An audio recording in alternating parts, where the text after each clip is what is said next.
জাতীয় কবি কাজী নজরুল ইসলামের ১২৭তম জন্মবার্ষিকী উপলক্ষে আয়োজিত অনুষ্ঠানে যোগ দিতে কাল ময়মনসিংহের ত্রিশাল যাচ্ছেন প্রধানমন্ত্রী তারেক রহমান।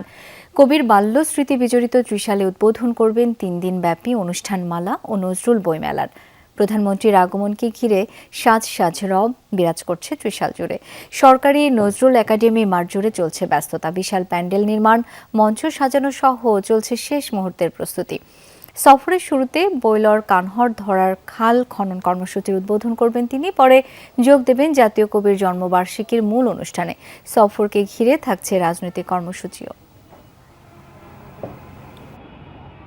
সেখানে নজরুল জয়ন্তী উদ্বোধন করবেন এবং তারপরে বিকেলে এই অডিটোরিয়ামেই এই ময়মনসিংহ উত্তর দক্ষিণ জেলা বিএনপি এবং মহানগর বিএনপির এবং অঙ্গ সংগঠনের তৃণমূল পর্যায়ের নেতাদের সাথে প্রায় ৫ শতাধিক নেতাদের সাথে তিনি সেখানে মত বিনিময় করবেন। পুলিশ সহ বিজিবি, র্যাব এবং অন্যান্য সিকিউরিটি ফোর্সেস এখানে ডিপ্লয় থাকবে এবং আমাদের রাস্তা থেকে, আমাদের সীমানা থেকে প্রত্যেকটা ভেন্যুতে, প্রত্যেকটা রুপটপে আমাদের পোশাকে পুলিশের সাথে সাথে সাদা পোশাকে পুলিশ, গোয়েন্দা পুলিশ আমাদের নিয়োজিত থাকবে।